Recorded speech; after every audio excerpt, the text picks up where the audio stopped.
Clara Mitchell arrived in Portland on a gray morning that matched her mood, carrying 2 suitcases, 3 taped boxes, and a heart she did not fully trust anymore.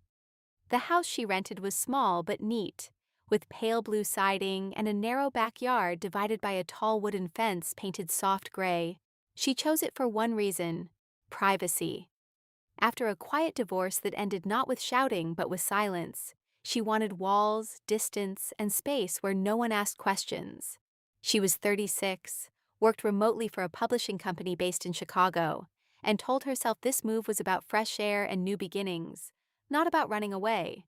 The neighborhood was calm, lined with maple trees and tidy porches. People waved politely but did not linger. It felt safe. As she carried a heavy box labeled "Kitchen Fragile" through the back door, she heard a man's voice drift over the fence. "You might want to lift from the bottom. Those handles tear easy." Clara nearly dropped the box. She looked around, embarrassed that someone had noticed her struggle.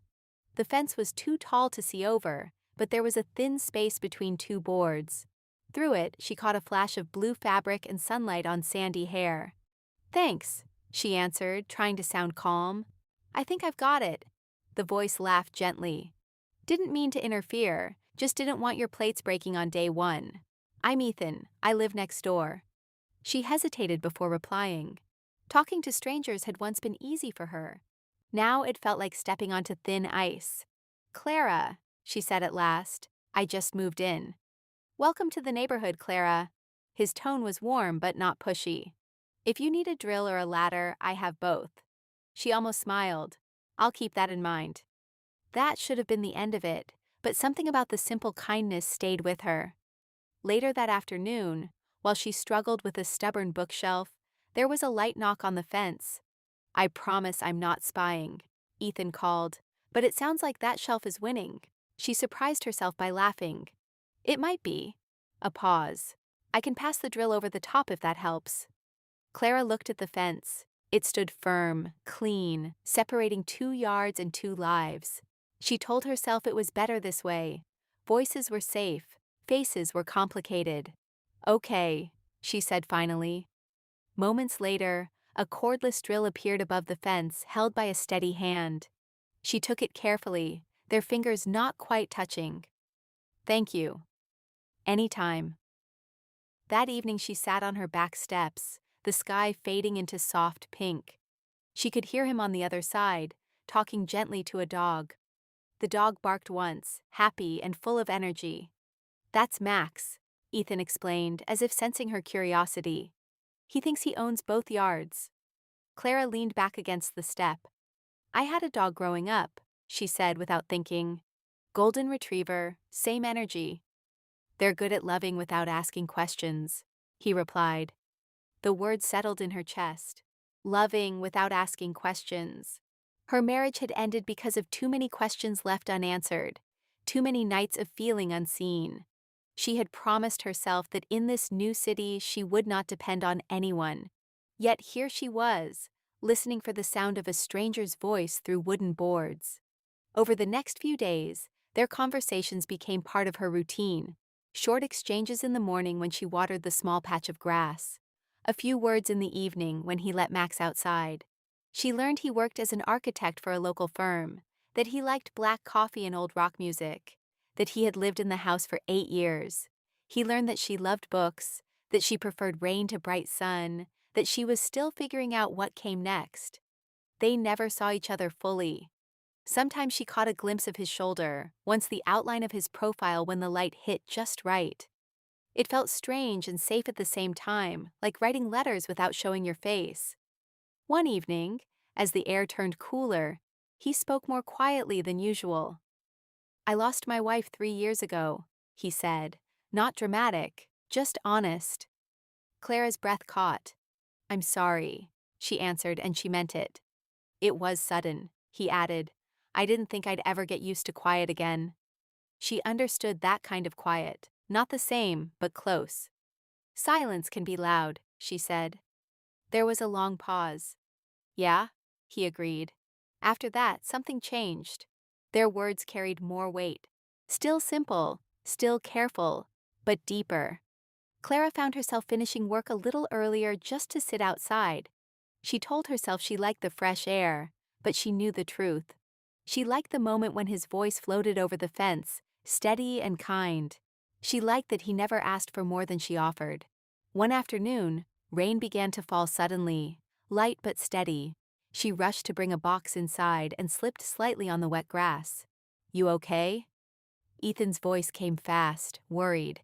"I'm fine," she called back, brushing off her jeans.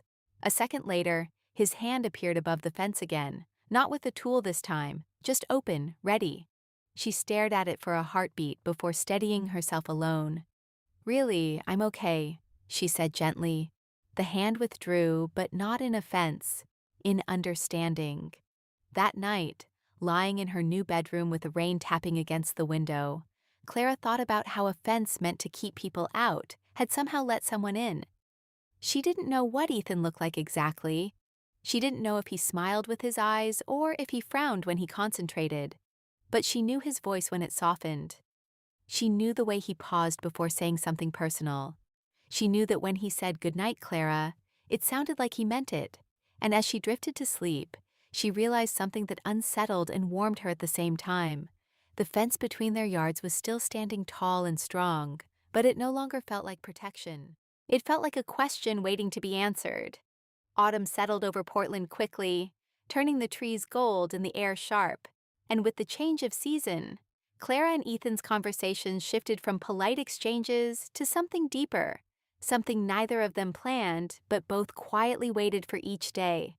Clara found herself finishing work at the bookstore earlier, walking home under falling leaves with a small, private anticipation she refused to name, while Ethan seemed to time Max's evening walks to the exact moment she stepped into her backyard with a mug of tea, and though the tall gray fence still stood firm between them, it no longer felt like a barrier, but like a thin curtain holding back a stage they were slowly preparing to step onto.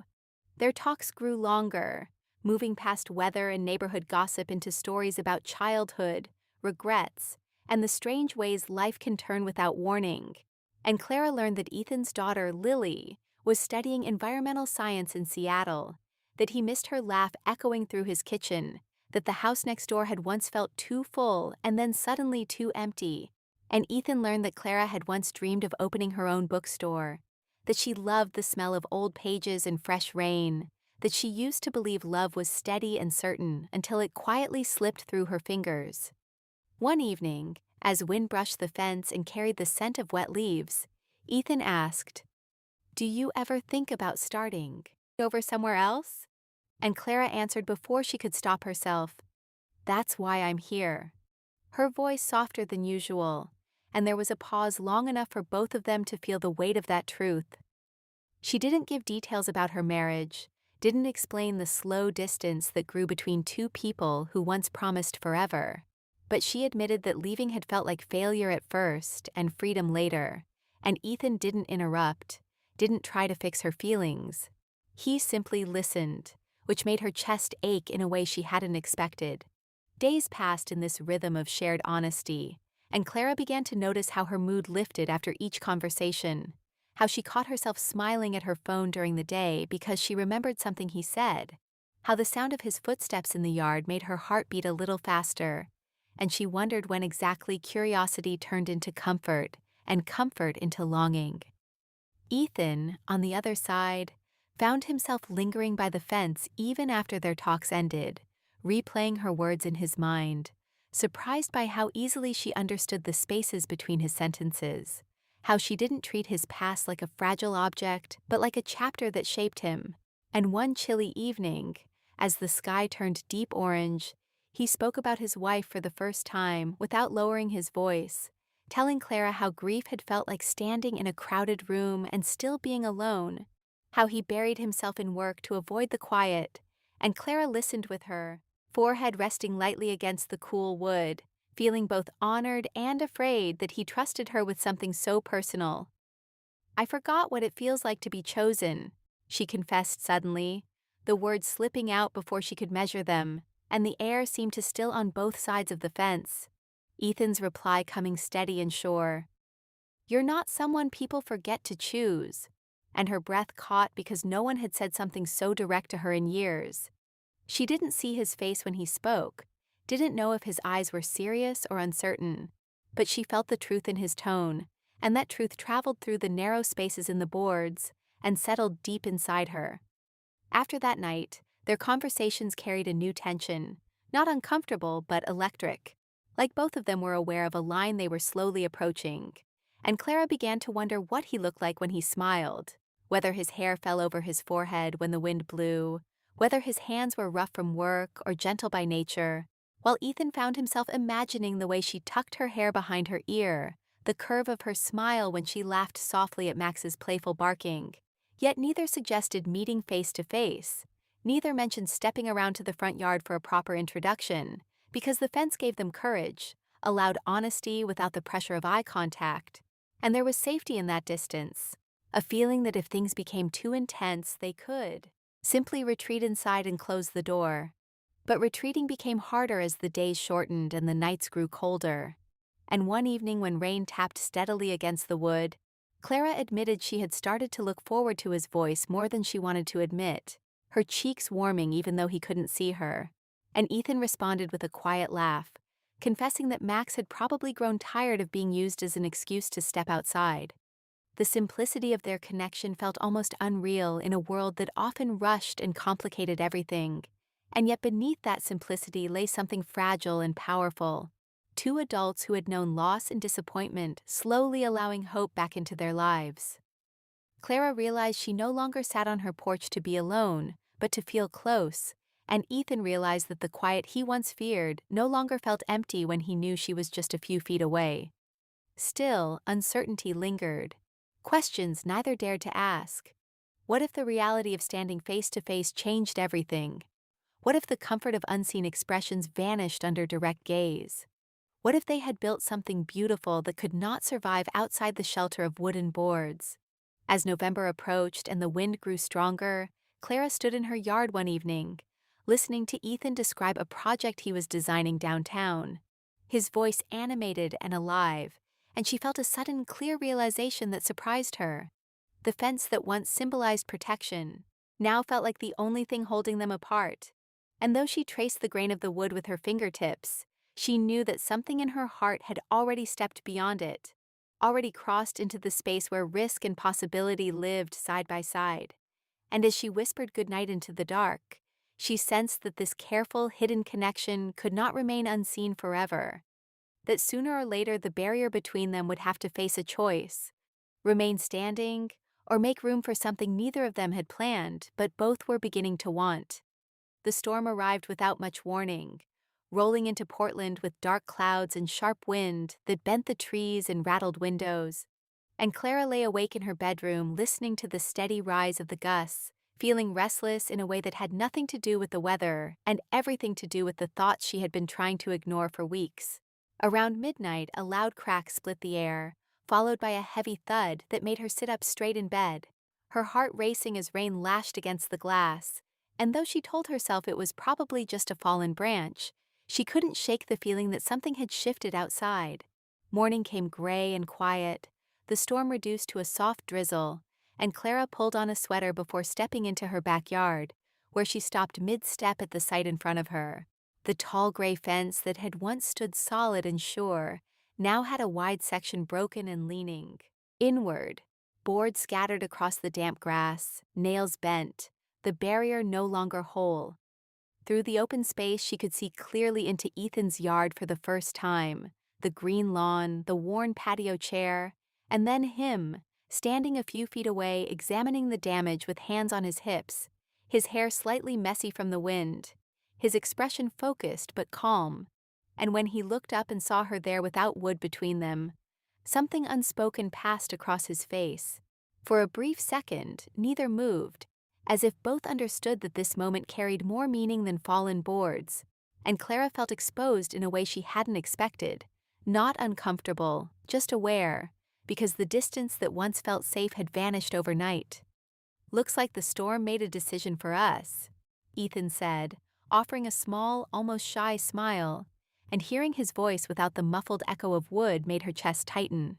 He was taller than she imagined, broad-shouldered, his blue eyes clearer than she pictured during all those evenings of guessing, and she realized how much she had filled in the blanks with imagination. "I guess it did," she replied, stepping closer to the edge of her yard, careful not to trip over the broken planks, and Max ran happily through the open gap as if celebrating the sudden freedom, circling Clara's legs before dashing back to Ethan. "I'm sorry about this," he added. "I'll fix it today." She glanced at the scattered boards and then back at him.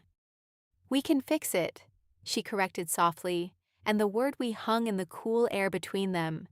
They began gathering the pieces together, working side by side without needing many instructions, their movements careful but natural, as if they had done this before. And once, when they both reached for the same board, their fingers brushed briefly, a simple touch that sent a warm spark through Clara's hand and up her arm, causing her to pull back slightly, not from fear, but from surprise at how real everything suddenly felt. There was no fence to hide behind now, no narrow cracks to filter emotion, just open space and direct glances, and she noticed the faint lines at the corners of his eyes, the way he pressed his lips together when concentrating, the quiet strength in his posture.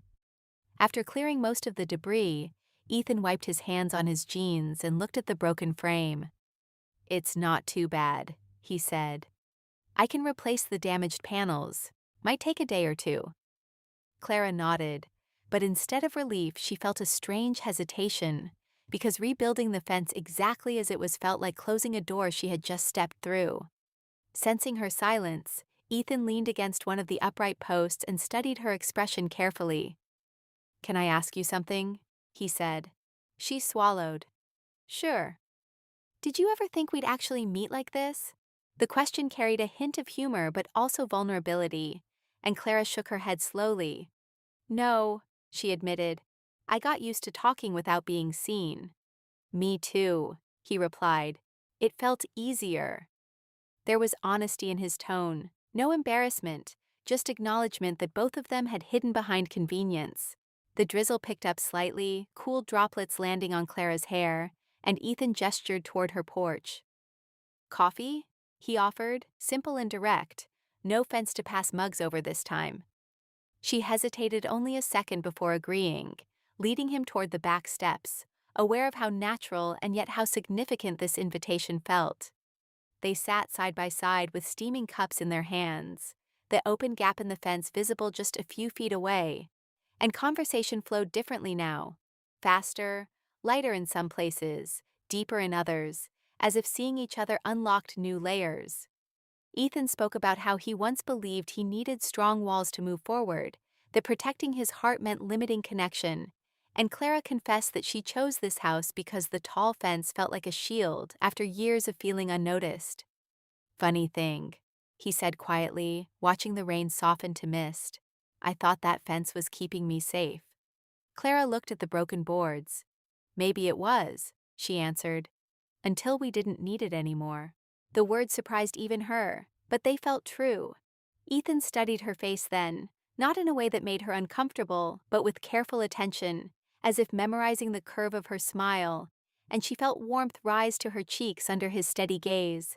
For weeks they had shared thoughts through barriers, but now their silence felt intimate instead of distant, and Clara realized that the fear she once associated with closeness had shifted into something else, anticipation mixed with trust.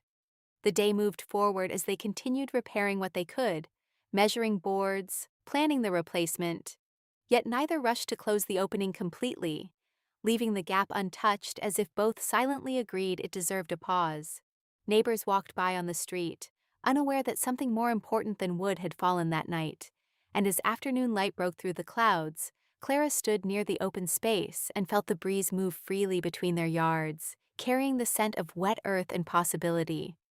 She understood then that the storm had not destroyed anything essential. It had simply revealed what was already fragile, and in that vulnerability she saw not chaos but opportunity. When Ethan finally gathered his tools and prepared to head inside, he stopped at the edge of the opening and met her eyes again. "I'm glad it happened," he said quietly. She knew he wasn't just talking about the fence. "Me too," she replied, her voice steady, and as he walked back across his yard without needing to disappear behind painted boards, Clara felt a calm certainty settle inside her, a sense that whatever they chose next would not be built on fear but on openness. And for the first time since moving to Portland, the space around her felt wide, not because she was alone, but because she was no longer hiding.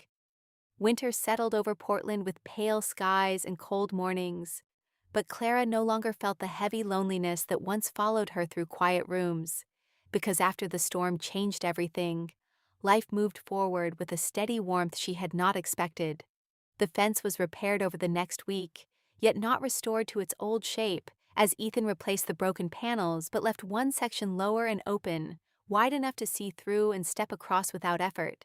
And that small decision said more than any long conversation could.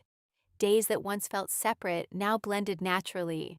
Clara carrying her laptop to the porch while Ethan sketched designs at his patio table. Max wandering freely between yards as if he had always belonged to both, and their talks no longer needed raised voices because they could sit side by side, close enough to notice small details. The way Ethan tapped his pen when thinking. The way Clara tucked her hands into her sweater sleeves when the air turned sharp. Their connection deepened, not in dramatic gestures, but in ordinary moments. Shared grocery runs, quiet dinners where simple meals turned into long discussions about dreams they once set aside. Evening walks under streetlights where their shoulders brushed and neither moved away. Clara felt herself opening slowly, telling Ethan about the nights during her marriage when she felt invisible, about how she blamed herself for staying too long, and Ethan listened without judgment, reminding her gently that surviving something difficult does not mean failing, while he spoke about learning to raise Lily alone after loss, about the fear of never loving again because it felt easier to hold on to memory than to risk new pain. They did not rush to define what they were becoming, yet the space between them filled naturally with trust. And when Ethan reached for her hand one snowy evening as they stood near the shortened fence, it felt steady and right, not sudden or overwhelming, just a quiet confirmation that both were choosing this step together.